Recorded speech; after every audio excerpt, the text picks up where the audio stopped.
7 years ago, during what now feels like ancient history, the Earth was saved by the venerable Hercule Satan from the likes of the villain Cell, who was poised to terrorize the entire universe had it not been for the efforts of the Earth's strongest martial artist, bravely putting his life on the line for the sake of all. Well,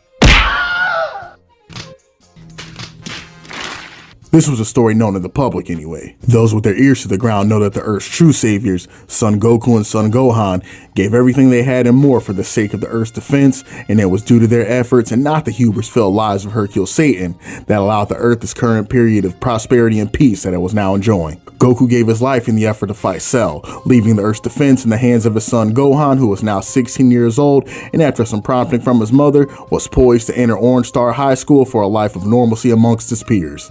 Well, as normal as it can get for a Saiyan hybrid such as himself, because as they say, some old habits die hard. This new saga of DBZ opens with a bank getting finessed by some regular ass humans, while our new main character Son Gohan is taking the Kento-un to his first day of class in the city and peeps the action. Unable to help himself when he sees wrongdoing, the young adult Gohan prepares to step in until he realizes that he'll completely blow his already flimsy cover by just straight up entering the bank with no form of disguise. So the man turns Super Saiyan before getting busy, assuring himself that the dye job will be enough to trick any nosy neighbors who may want to know more about the superpowered fighter. Gohan immediately hops into the fray and wants nothing but problems, proceeding to smoke the robbers while still in his school fit like any self-respecting slice of life protagonist should. I'm gonna keep it a whole buck with y'all though. Seeing this man out here fighting crime in Gotham, boxing up humans like he isn't the son of an absolute alien genetic freak was my first clue that something was off, and despite the glow up, Son Gohan may not quite be the man he used to be. The fact that these humans didn't just explode or go into a permanent coma following these ones they were catching from the Son Gohan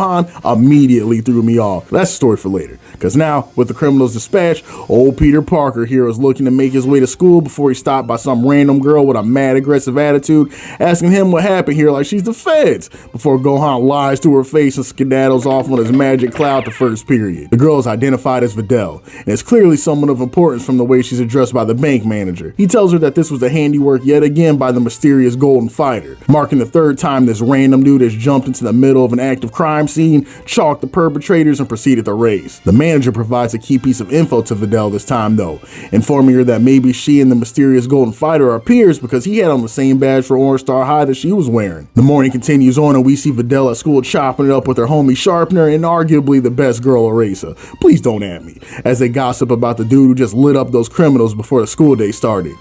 This is when young Son Gohan enters the chat. He's introduced by his professor as an absolute dweeb who aced all of his exam and is new to the area. In the back, my girl Erase is already plotting on him, blinded by the new Kid Riz and ushering him back to the empty seat right next to her. Eraser introduces Videl as the daughter of Mr. Saiyan, and before Gohan can begin cooking up her lion-ass pops, Videl recognizes Gohan as the guy back from earlier this morning near the bank and wonders why he seems to match the description of the golden-haired fighter that arrived at the scene so accurately. The homie Sharpener, annoyed this dorky new kid taking up all the female attention that rightfully belongs to him, starts throwing shade without warning, sizing Gohan up and telling the ladies to really take a long hard look at this man and ask yourself if he has hands. Answer's obvious. Sharpener is straight one of those dudes you knew back in middle or high school who would claim y'all were cool, but the moment you start getting any type of play from the ladies, he's right in the back and the first to tell them all about your IBS and that one time you started crying in class on presentation day because your social anxiety. Dude is an absolute villain and a welcome addition to Gohan's harem and the Orange Star slice of life adventures. After they get done pressing Gohan about being a hillbilly and his lack of muscle definition, it's time for a period switch and they head outside for gym and a good old fashioned game of baseball. Coach asks the new kid Gohan if he's ever played before. He remarks nah, but he's read up enough to know about it and the rules and have a general idea of how to play. After hearing this, you already know that asshole Sharpener was in the back scheming his frosted tips off, preparing to bully this hilljack back to Sector 429 where he came from and far away from the mob of ladies he was looking to imprint on. Videl pitches and throws an absolute heater, but Sharpener was on point and hits a dinger that's absolutely destined for an out-of-the-park home run. That is until this man Gohan gets on his like Mike timing, jumps a good 8 meters into the air, pockets the catch and shoots a fastball to the ump that destroys at least 6 of his ribs and has him questioning his whole ball career. As Gohan stands there smirking at the completely normal game of baseball he just played, the rest of his class looks at him in horror at the inhuman display of athleticism they just observed. But the game one over. Sharpner, acknowledging that this bumpkin may be a bit more physically inclined than he thought, decides that he ain't even gonna give this dude a chance to smash a dinger on his fastball, and instead plans to make him look as weak as possible, aiming a fastball directly at his head that will force him to cower and lose at least -5 reputation and charisma points on the female affinity charts. Sharpner lets loose and the fastball is right on target, aimed directly at Gohan's dome. As Sharpner begins to smirk and prepares to soak in the limp-wristed satisfaction that can only come from picking on someone who feels weaker than you, New Guy does the unthinkable and face tanks the fastball. For a moment, everyone in the class is in pure shock, sure that the fastball moving at that speed killed the New Guy, or at the very least turned his brain into instant mashed potatoes. But in a moment, the fear grows even greater when they see that Gohan is completely unfazed by the hit and just jaunts over to first base as if Sharpner invited him to a pillow fight as opposed to launching a cannon full speed at his skull. The end of the day fast approaches, and as Gohan hits his locker and prepares to leave after undoubtedly the wildest first day of school any of them have ever had, Eraser pushes up on him, asking what he's got planned and if he can give her a ride to her crib after school. See, now a brother like me, you know what, I respect y'all too much, let me not even get into that. All I'm gonna say is that of course, Gohan let the bag fumble, telling Eraser that unfortunately his whip is only a one-seater before heading off of school grounds and vanishing into thin air, much to Videl's dismay, as he ponders if this is what every dude in school has to put up with, before getting the idea to head to Bulma's to see if she has any ideas about how to help with his little identity problem. So we make our way to Capsule Corp and we see my second wife Bulma in full-on auntie mode, hitting us with a mini dress and cigarette combo guaranteed to make any grown man crumple to his knees. Gohan asks Auntie Bulma to help him cook up a new fit so every Yahoo in Satan City ain't barging in on his one-room house with pitchforks pressing his family about the heroics. He also asks where young Trunks is hiding, and it's revealed that he's in the training room getting busy with his pops, and she's pretty sure his goal is to make the youngest brief child an even bigger menace than Gohan was when he fought Cell. Gohan takes a brief jaunt down the hall where he sees a little terror young Trunks sweating bullets after getting out of the trenches with the prince. Despite his worst, the man just didn't have it in him to hang up the gloves after all.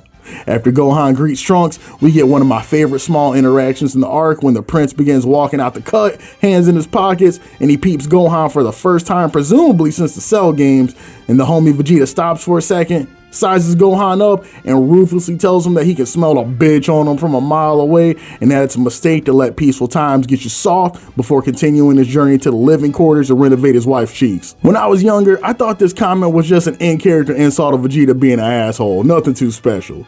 But as I've gotten older and have gotten to peep the series through a different lens, you begin to realize that there's layers to this comment. Science. Have layers. For all the crap I give Vegeta, due to someone who typically speaks with purpose. Even the self-glazing that he is iconic for serves the purpose of either getting into his enemy's mental or ensuring that they realize the pride of a Saiyan warrior is nothing to be taken lightly, a fact that is integral to who he is as a character. Vegeta is a character that has no desire to chop it up with lames or enter into unnecessary social interactions unprovoked. So him taking time out of his day, however briefly, to admonish Gohan about his decrease in power and warn him of the ills of growing weak during times of peace says a lot about his relationship to the young Saiyan. As much as it browns his bread that Goku and his spawn are stronger than him, he has a begrudging respect for that strength. As funny as it is to think about, Vegeta has been around Gohan for most of his life and has been watching the kid throw hands since he was barely out of diapers. The prince acknowledges that Gohan is a warrior of elite caliber, so seeing Gohan in his current state and hitting him with the bitter truth was his version of your cool uncle taking you to the backyard away from the rest of the fam and telling you to tighten up. It hurts, but it comes from a place of honesty and because he cares about you, though that can be an extremely bitter pill to swallow when the truth hurts your feelings and ego so damn much. I just wanted to touch on that because I thought it was a cool little interaction between two characters that have a complicated and interesting history together and whose relationship has changed quite a bit over the years. After getting sunned by the prince, Gohan and young Trunks make their way back to his fine-ass mom who's cooked up an Omnitrix for Gohan to veil his true identity from the masses. After activating the watch, Gohan transforms and turns into the sorriest looking Kamen Rider reject of all time. The best part is little Trunks' commentary, who at first is completely gassed up about Gohan getting a secret identity, and he asks his mom for a device himself. Then when Gohan hops out the cut and he sees what he actually looks like, but he sees Gohan looking like a whole entire buffoon and deads the idea immediately, telling mom he'll just stick with his Capsule Corp fits and Gohan got it. As Gohan flies home and prepares to hit the mirror and digest the fit check, he stops for a quick pit stop when he sees two randoms on a joyride in the city that look like they need some community justice. As Gohan makes his way to the ground, Beavis and Butthead are understandably asking just who the hell this nerd in the Halloween costume is that's pretending to be sheriff. Unprepared for the inquiry, Gohan takes a moment before clearing his throat and hitting the sturdiest Super Sentai pose he can muster, changing the inflection in his voice and letting the evildoers know that no jaywalking he witnesses will go unpunished. He is the vengeance, he is the night, he is Great Saiyaman.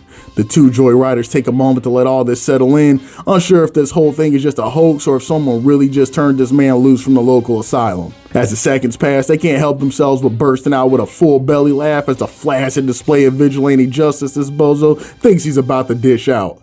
And let's keep it a buck, y'all. If Saiyaman was out here for real, this is the exact same energy he would get and deserve. What's always interesting though surrounding Gohan's Great Saiyaman persona is hearing the theories around exactly why this is what Gohan chose to present himself as.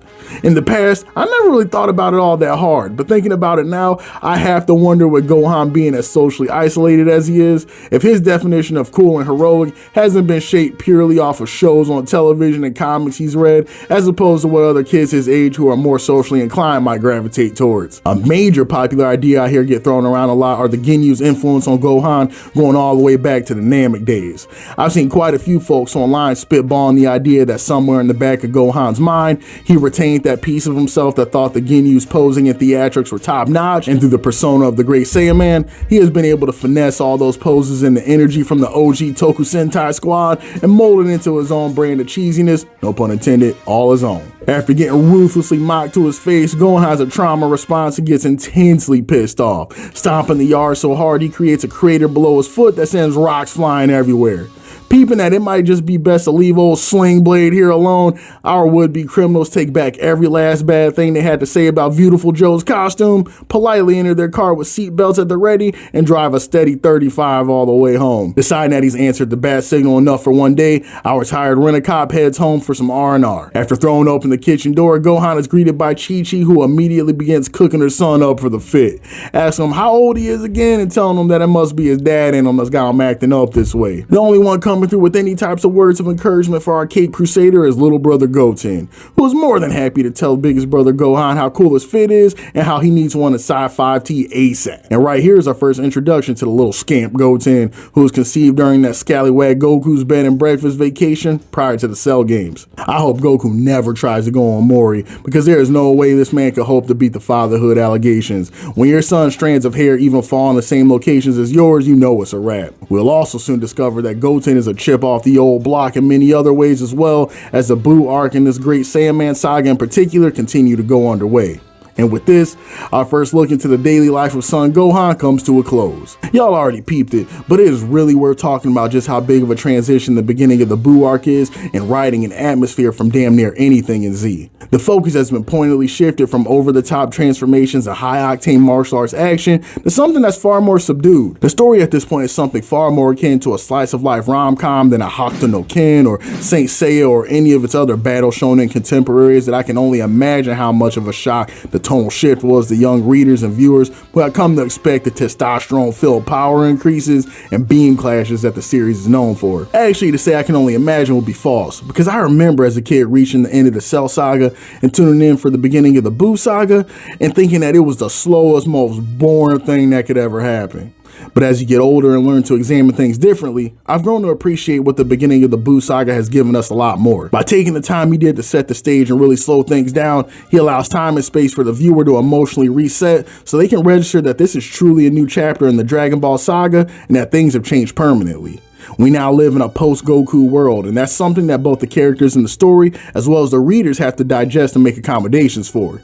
This is now the tale of Son Gohan, and the manga as well as the broadcast version do a lot to make sure the viewers realize this. Everything from the beginning and ending theme changing to the time skip and atmospheric differences in the story all work together to paint the picture that times have changed and the changing of the guard has taken place. That is until Toriyama's feet get a little cold and we kind of go back to our comfort zone. But that's a story for another time. Homies, thank you all for tuning into this episode of Gohan's Slice of Life Adventures, and keep your eyes posted for next time as Gohan Stalker gets closer and closer to the truth, leading our boy inevitably closer to the ring, as the stage gets set for a new World Martial Arts Tournament to begin, and some familiar faces throw their ring in the hat from both near and far. Is it possible for Gohan to maintain this peaceful existence, or is that idea only a pipe dream for a member of the Saiyan race? Be easy, y'all, and I'll catch you again in the next video.